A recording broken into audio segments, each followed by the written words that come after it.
Dasturimiz davom etadi. Ma'lumki, Namangan shahar aholisi daryo va kanallardan olingan hamda maxsus tartibda tozalangan ichimlik suvidan iste'mol qiladi. Shu bois suv tarkibi va uni xonadonlarga uzatib turuvchi inshootlar doimiy sifat nazoratidan o'tkazib boriladi. Navbatdagi shunday tadbirlarda shahar hududini ichimlik suvi bilan ta'minlovchi manzillarning texnik holati ko'rikdan o'tkazildi. Hozir shu haqda. Suv bebaho ne'mat. Aholini muntazam toza va sifatli ichimlik suvi bilan ta'minlash esa dolzarb vazifalardan biri. Qurilish va uy-joy kommunal xo'jaligi sohasida hududiy nazorat inspeksiyasi tomonidan bu borada tizimli nazorat ishlari olib borilmoqda. Natijada ichimlik va oqova suv tarmoqlarida aniqlangan 58 ta nosozlik bartaraf etildi. Paxtalik ko'l suvini qayta haydash inshootini hozir monitoringdan o'tkazdik.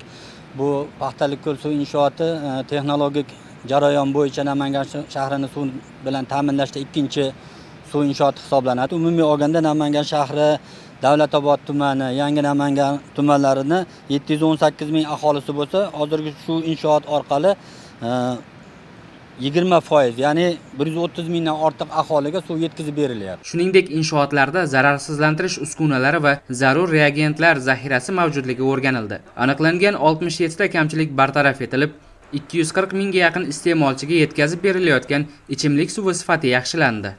Davlatobod tumanida joylashgan Qo'qonboy suv inshootini monitoringdan o'tkazdik. Bu yerda ham modernizatsiya ishlari yaqinda o'tkazilgan.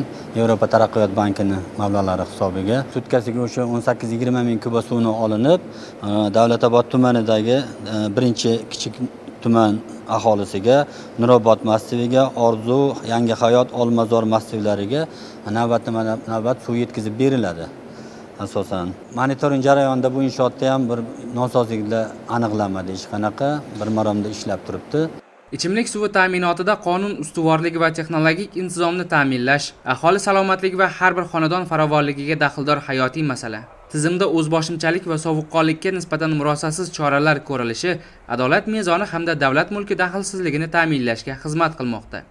Zero, suvdan oqilona foydalanish va uning sifatini qat'iy nazorat qilish inson qadrini ulug'lashga qaratilgan islohotlarning amaliy ifodasidir.